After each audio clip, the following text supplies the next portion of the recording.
What defines the landscape of the Gangetic Bengal Delta? Crisscrossing canals, open blue skies, palms gently swaying in the southern breeze, and a dense undergrowth of lush green foliage.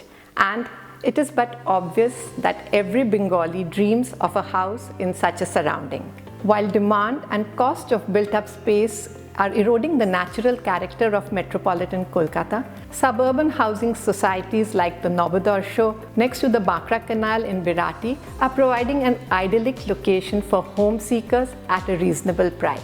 We at Kham Consultants were equally excited when young professionals Kaushik and Shoma approached us to design their house on a 335 square meter plot at the Nobodarsho Cooperative Society, Birati.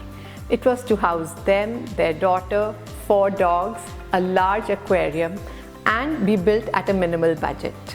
Before we get into how this house by the canal is designed, I'm Monica Khosla Bhargava, founder and principal architect of Kham Consultants, an architecture and interior design firm.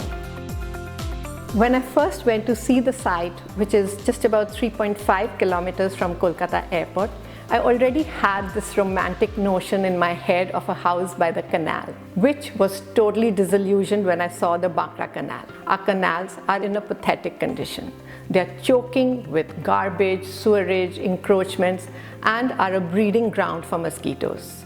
At a planning level, we need to integrate these into our landscape and transportation waterway networks. That way we can preserve both the ecology as well as the aesthetics of the area. In fact, as visiting faculty at the Indian Institute of Management, Calcutta, I took up revitalization of the canals as an academic project with the students of urban management. The brilliant solutions that they came up with are more managerial than design and can be easily implemented by the combined efforts of the community and the local authorities. Do watch my video on Park Street Carnival to understand how community efforts can steer rejuvenation. Now moving on to the planning of the 2-storied villa covering approximately 3,900 square feet. The plot luckily faces south, which is climatically the preferred direction in Bengal, as it permits the southern breeze to flow in. Cross ventilation is extremely important in a humid climate, without which the internal spaces feel suffocative. For this reason, the entire ground floor plan was kept open, with the living, dining, kitchen spaces being demarcated by the contours of the sculptural staircase, floor levels, furniture, and the aquarium. The staircase linking the 2 floors is the dominant feature of the villa. It defines the atrium where one enters, as well as creates a shaft of natural light flooding the house. Natural light is available in abundance in the tropics, but large window openings also add to the heat load and reduce privacy. Here I've used narrow skylights to cut out the glare and light up the volume of the house. The atrium also acts as an air shaft, helping warm air to rise up and release through the vents, keeping the house naturally cool. The clients were very keen on keeping the house pet friendly. The MS railing with its intertwined circles was designed to prevent the Lhasa apsos and pugs from falling off. Although we did do this design for them, my experience with dogs is that they're very careful. They value their lives. And although it makes for a pretty picture, personally, I wouldn't like to be dusting this every day. The upper floor houses 4 cross-ventilated bedrooms linked by an open study. The 2 facing south are for the family, and of the 2 on the north, one is a guest room and one for the 4 dogs. All the rooms use 4 feet by 2 feet vitrified tiles of the same design as the marble on the staircase. The bulk of furniture in rooms is generally so heavy that transitions between the marble and the tiles are generally not visible. It is the careful selection of materials that keeps the budget of a project in check. Birati bylaws permit a car porch in the side space, and we created a cozy sit-out veranda above it. The street-facing veranda is characteristic of Bengal architecture. Here we set it back from the road so that it's a bit more private.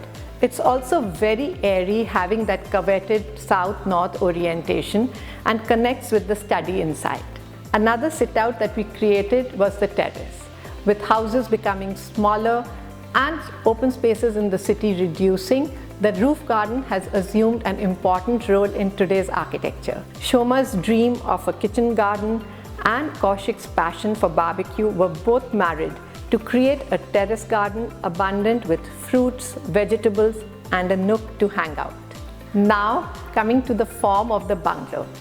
As a student, we are taught that form follows function. But once I started practicing, I realized that form follows bylaw. Form follows material. Form follows local skills. Form follows budget. And of course, form also follows function. We architects generally have that 600 millimeter projection space permitted by our building bylaws to design with and create that aspirational quality which our clients are seeking from us. In this case, a series of these wind-deflected forms, a feeling as if the sudden breeze was blowing in the face of the building. The flat arch is characteristic of traditional Bengal architecture seen in the Akchal, Charchal roof forms. These forms are derived from the thatched roof of the village hut. We use the same flat arch here, not as a roof, but as a vertical facade element. Care was also taken so that the convex part of the arch could act as a weatherboard for the windows, which is an essential element for protection against rain in this part of the world. The finishing of the exterior with simple, inexpensive white paint gives it that crisp, timeless evergreen look. Also, in the humid climate of Bengal, paint is one of the better options for finishing exteriors. And exterior paints today are highly resilient to weather damage and are low on maintenance. If you enjoyed the philosophy that shaped the design of this suburban villa, then press the like button and leave a comment. And of course, if you haven't, then don't forget to subscribe to my channel.